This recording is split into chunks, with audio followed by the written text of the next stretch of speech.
back from the dead.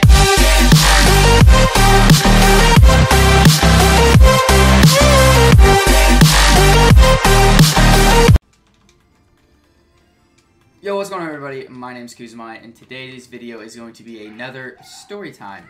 I know not a lot of you know, and I know some of you do know, that I'm actually a, wow, I'm about to get smacked. I'm actually a military police officer. And today's story is going to be, I don't want to give anything away. I don't want to give the ending to this story away, so we're gonna kind of let it just roll on out. But the reason we're playing zombies has to do with the story-ish. Anyways, so we'll just kind of hop right into the story. So, in 2014, I was with my corporal. I was actually a lance corporal at the time, which is one rank below what I am right now.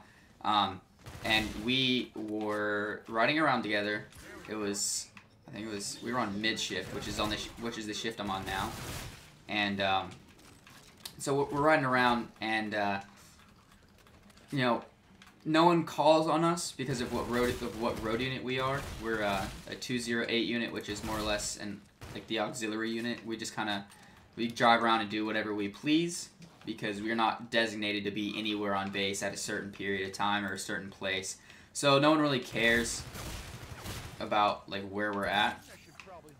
And so we're just kind of chilling, running around the fucking base, and we get a call for a medical assist at the autocross. And what the autocross is a it's like a huge get together for all the Marines who like to, you know, who have fast cars and like want to race them, but you know, obviously you can't because you get in trouble if you race them. So what do we do for that is, you know, we just put out cones and stuff and make like a makeshift racetrack, and then, you know, drive around and all that jazz. But it's gotten to the point at which people actually who are like legitimate, like nationally ranked racers come to this autocross because of, you know, the location, and they just enjoy racing there. So we back on track here. We get a call for someone who was a heat casualty down at the autocross, so we were like literally parked. We just parked our car at like our little hideaway spot where we just would kind of, you know, we'd smoke cigarettes, fucking sit there and smoke and joke about, you know, just stupid Marine Corps shit. And no sooner did we put the car in park than we got the call out tones or the emergency tones over the radio saying, you know, go to the autocross for someone who is a heat casualty. We're like, oh fuck.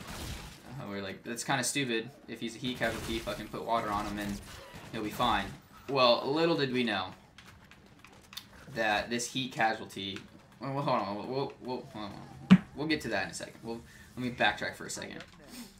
Anyways, so we're about like 30 seconds away from the autocross because our little hideaway spot is in the woods, like some dirt road next to a pond, and so we were close, and we're like, oh, you know, whatever, 208's en route, we'll be responding.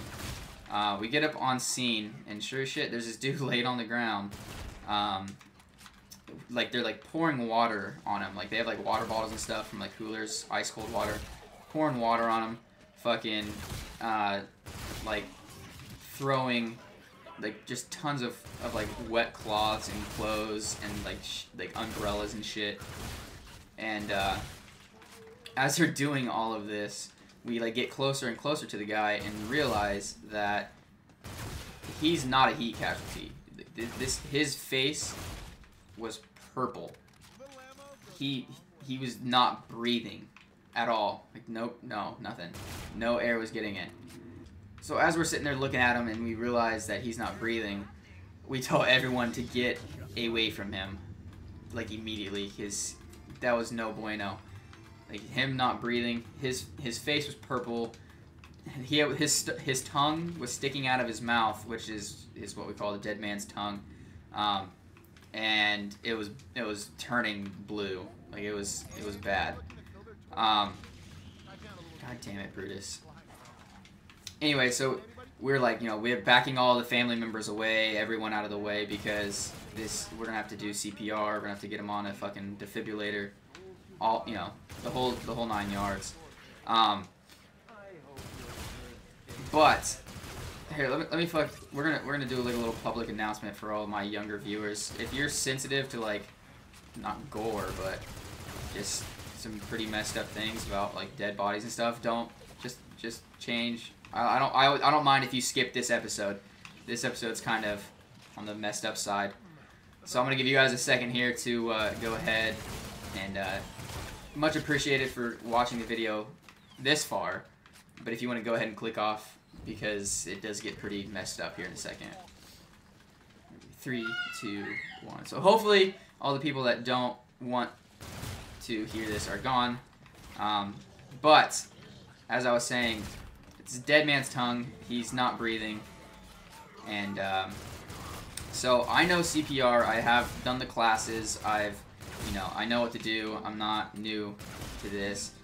But what I didn't know is that when you start doing chest compressions, it causes the person's chest to literally crack. Like you crack their ribs, and I don't, unless you have ever felt that, someone's ribs cracking underneath your hands and grinding with every chest compression you do, it is the most fucked up feeling I've ever felt.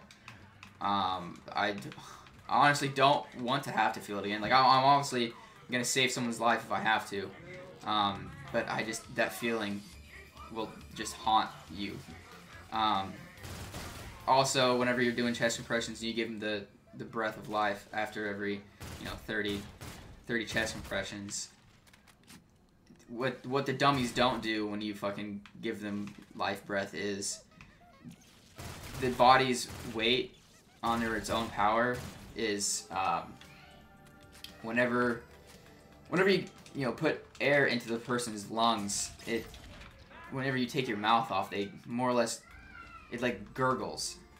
I know that sounds horrible, but like it straight up, their body doesn't keep air in its lungs. Like it's not holding the air, so it just kind of like just comes out of them, and whatever is in their mouth, lungs, just gets spewed up into the air. So this is really messed up. The more I tell this, the farther I get into the story, the more fucked up it becomes. Now that I'm thinking about it, it didn't seem as bad as it was when I was doing it, because I was saving this dude's life. I mean, I wasn't thinking about anything other than trying to get this fucking 40-year-old man breathing again. Or I think it was like 50s. I don't remember. It was fucking 3 years ago. But we're giving him chest compressions, and he's fucking, I can see the color in his face. It's starting to come back. But as soon as I stop chest compressions, it goes away again. Like so it's there and then not.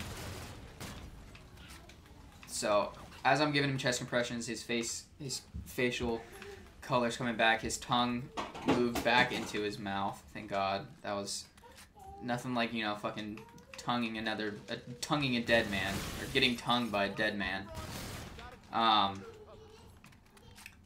But as all this is going, and his pulse is slowly not, it's just fading. His pulse was just fading, it was very, very slow. You could barely catch. I don't know why I have this gun. But yeah, his pulse was fading fast, and as soon as I thought, I was like, yeah, I can't do this anymore. Like, he's DOA. EMS shows up and fire shows up, and they took over and did chest compressions. They had the defibrillators out there, and they started hitting him with the fib, and his freaking color came back. I'm gonna say his color came back. He just wasn't fucking purple anymore. So they got him loaded up on the gurney, and they were transporting him away. But I thought I like the way, because when they were doing when they were shocking him with the defibrillators, since I had broken his chest, like his rib cage, it like every time it shocked him, his chest looked like it. Like, you ever seen Alien vs Predator when the fucking alien jumps out of that dude's chest because they like fucking like planted in his stomach, right? Yeah, that's what I thought his heart was gonna do, because that's what it looked like. Every time it shocked him, it looked like something was about to poke out of his chest, and I straight mortified. I thought I killed this dude because I broke his chest. Like I said, I'd never done it before, so I didn't know that that's what's supposed to happen. So I was just going with it. But obviously I didn't hear anything from the hospitals because I had to go back to work. Like, I still had a full day's of work ahead of me. I didn't hear anything. So my whole day I was like, I'm screwed. Like, I just killed a dude because I didn't know what I was doing. And but turns out that on the way to the hospital, the techs, or the I don't even know what to call them, emergency services, the EMS, actually freaking revived him. I think it was 4 or 5 times. He fucking flatlined on the way to the fucking hospital. Which at that point, I know this sounds shitty, but it didn't matter at that point. When they got to the hospital, they got him on life support, and he was brain dead. He had been, his body didn't have enough oxygen, and he was just straight up brain dead, which is really shitty that I could more or less save this dude's life. But by the time we got there, he had already been dead. I mean, he had already had lack of oxygen in his body for, I would say, about 30 minutes. They were just trying to, they didn't call us soon as they should have. I don't want to, I'm not trying to like put blame on anyone or anything like that, but I feel like if we would have got the call as soon as it happened, like, maybe I could have done something more. Maybe not. I don't, we'll never know, because it's, just, you'll never know. So as I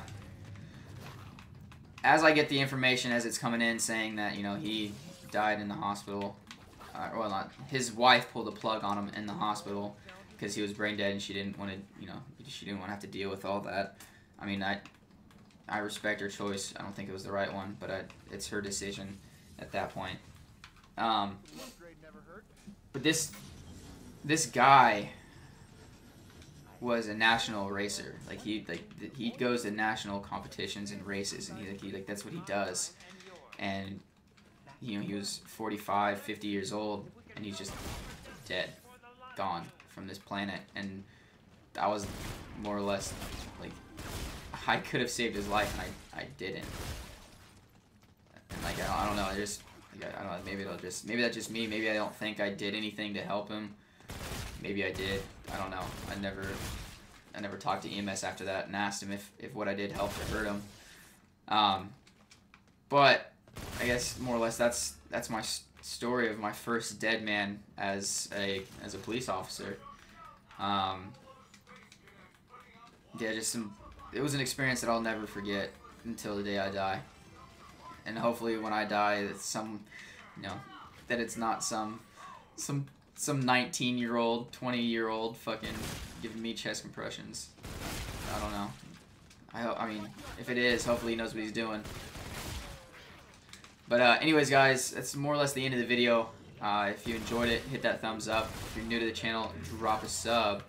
And we'll see you all in the next one, guys. Peace.